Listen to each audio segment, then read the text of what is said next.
वक्त से लड़कर जो नसीब बदल दे, इंसान वही जो तकदीर बदल दे।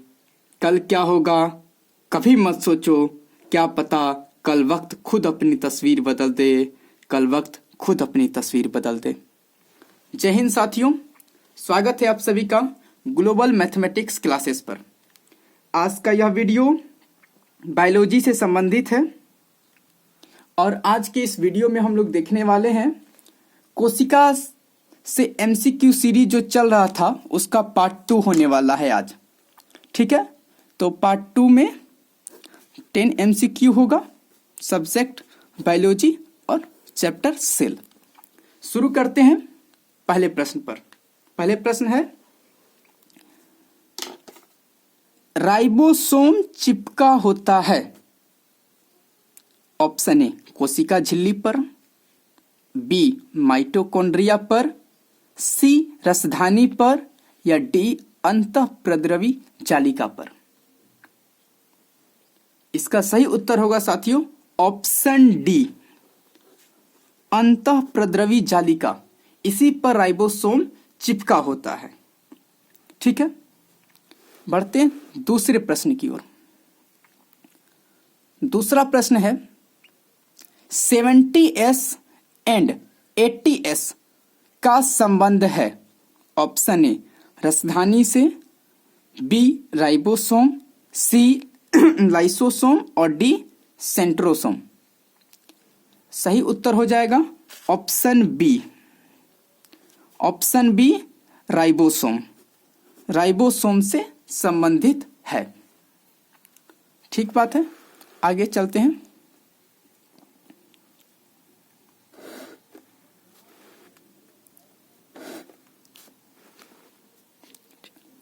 तीसरा क्वेश्चन है,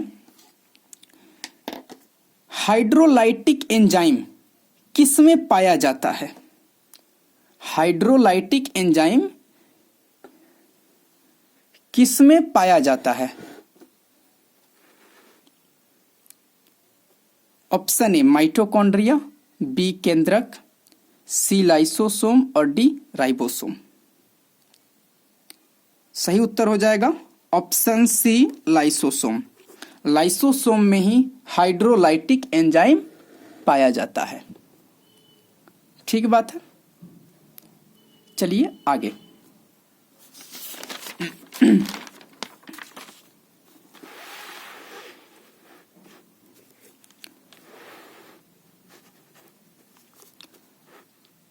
चौथा प्रश्न है, सबसे बड़ा प्रोकैरियोटिक कोशिका है।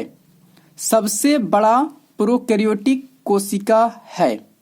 Option A mycoplasma, B spirillum, C ovum और डी शुतुरमुर्ग का अंडा।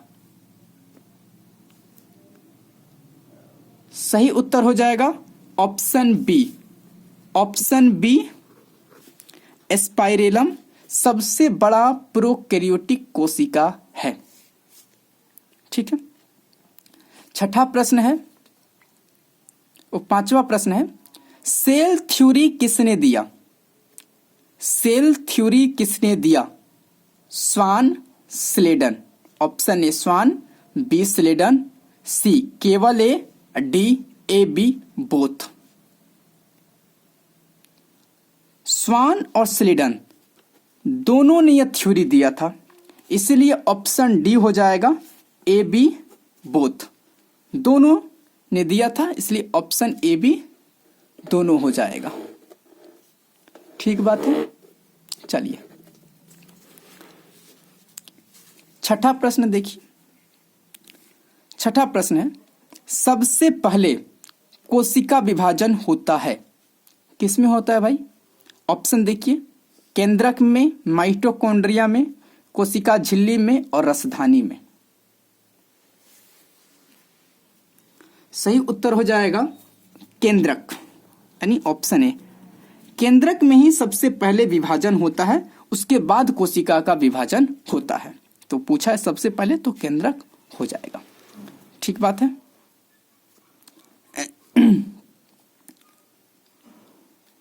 जीवन की आधारभूत भौतिक इकाई है।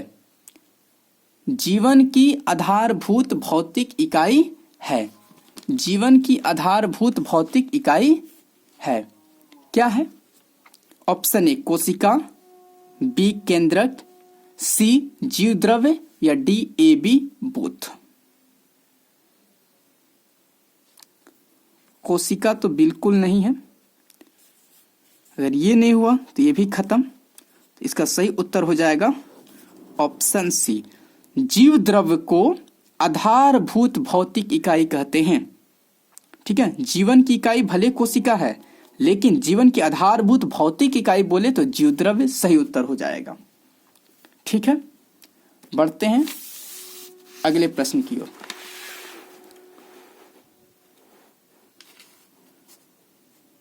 आठवां प्रश्न है, कोशिका झिल्ली पाई जाती है। कोशिका झिल्ली पाई जाती है किसमें भाई? ऑप्शन ए जंतु कोशिका में, बी पादप कोशिका में, सी केवल A, D A B both. सही उत्तर होगा डी ए बी बोथ। दोनों में कोशिका झिल्ली पाई जाती है। ठीक बात है। आइए 9वां प्रश्न देखिए, दोहरी झिल्ली पाई जाती है। दोहरी झिल्ली पाई जाती है किसमें भाई? ऑप्शन ए केंद्रक, बी माइटोकॉन्ड्रिया, सी हरित लवक, डी ए बी दोनों या ई ए बी सी ऑल।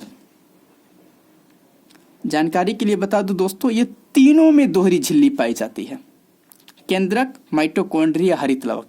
इसलिए option E A B C all सही हो जाएगा। ठीक है, बढ़ते हैं आज के अंतिम प्रश्न की ओर। अंतिम प्रश्न है, केंद्रक के खोजकर्ता हैं।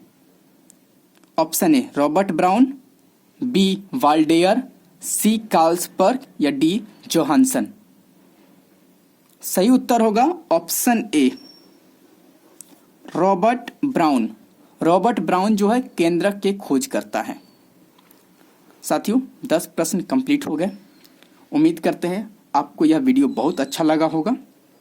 तो आप लोग इस चैनल पर नए हैं तो सब्सक्राइब कर लीजिए, वीडियो को लाइक कर दीजिए और जहां तक हो सके ज़्यादा से ज़्यादा शेयर कीजिए। और अंत में अपना स्कोर बताइए, 10 में आपका मार्क्स कितना रहा। ठीक है, तब तक के लिए धन्यवाद। अपना ख्याल रखिए। जय हिंद।